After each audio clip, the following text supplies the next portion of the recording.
Hi, this is Coralla at CorallaFicklin.com, WelcomeNetwork.com, Welcome WYLCOME Network.com, Welcome.com, ExplainAskPlain.com, iStudyGuides, iStudyGuides.com, iStudyCards.com, and Pedians, PEDIANS.com, and it's at Pedians.com that I have all my writings, things that I've written on as far as the difference between British, Australian, American English, books on looking at English metaphorically.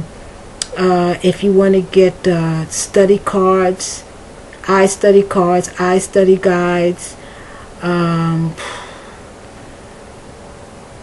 other types of study aids, you can go to iStudyGuides or iStudyCards.com and you'll see thousands.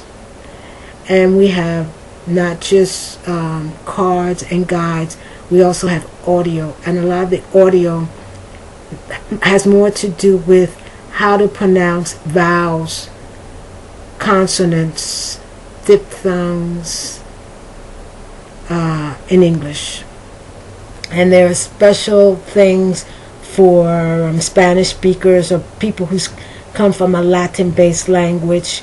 Also, the difference between the L and the R, and that maybe is a little bit more from people coming from maybe Japanese, so they can distinguish between the L and the R. But right now, looking at going from English into Spanish, and sometimes what's necessary to look at.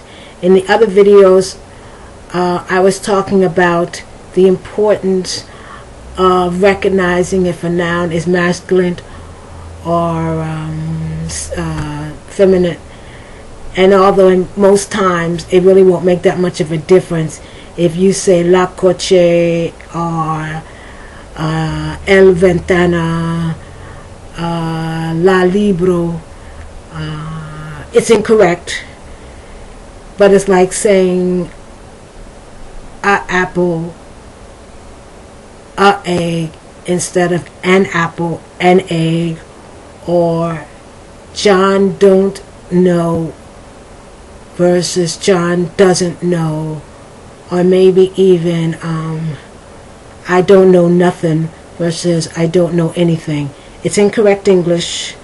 It can grate the ear, depending on, how sensitive you are to someone speaking your language incorrectly, but it won't make that much of a difference as far as not understanding what you're trying to say.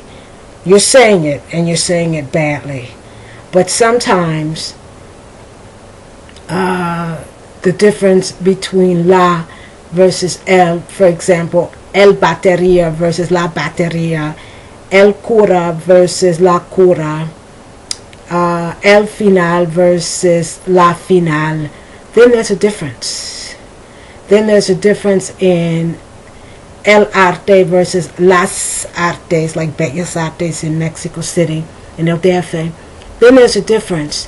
Then the person thinks you're saying one thing where you're saying something else. But that should not be the only reason why you learn the difference. If you want to learn a language, then you should, I think, in my opinion, you should want to know it well, or as well as you possibly can, because that gives you an opportunity to see things that you normally wouldn't see if you only spoke your language. I'm pretty sure, and if I ever have the opportunity, I am going to study Chinese, Mandarin, okay? And I also would like to study Hindi and other languages that doesn't have the Roman script, because I think people who can read the other types of script, they see things that I don't see. They recognize things. But just talking about Chinese, one thing about Chinese that fascinates me are the tones. And I'm pretty sure that someone who has as part of their language tones, they hear differently than I hear.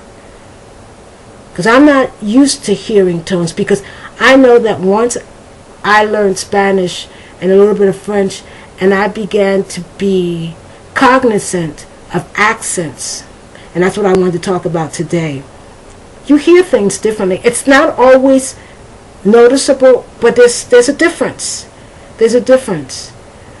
It's different, because I think you make a new pathway in your brain that wasn't there before, and you hear differently, you speak differently.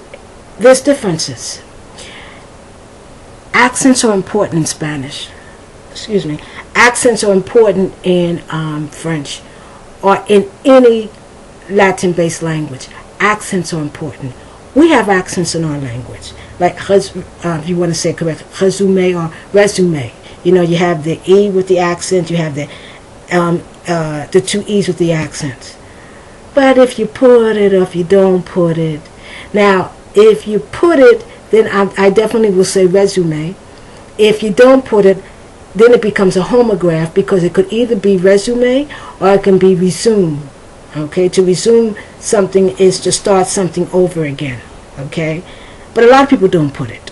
Okay, and it's not the end of the world. Taking consideration the context, people understand. Or the word facade. With facade, you have the C, and then you have the, I don't know what it's called. I should, because I remember I was taught, but right now I can't remember what it's called. But the little S, and that tells you how to pronounce that C with a S sound. Facade, no? Now, people put it sometimes, and sometimes people don't put it, right? And they figure, well, what's the difference? In English, the accent or those different types of markings really don't make that much of a difference. People put it sometimes they put it to show that they know they're supposed to put it, or because they've been used to writing it that way. And a lot of times people will say, well, they put it to show off, you know, to show off that they know that this word comes from French, and that's how you would say it in French. So it really isn't important. That's in English. In French, in Spanish, in Italian, in Portuguese, is extremely important. In a language such as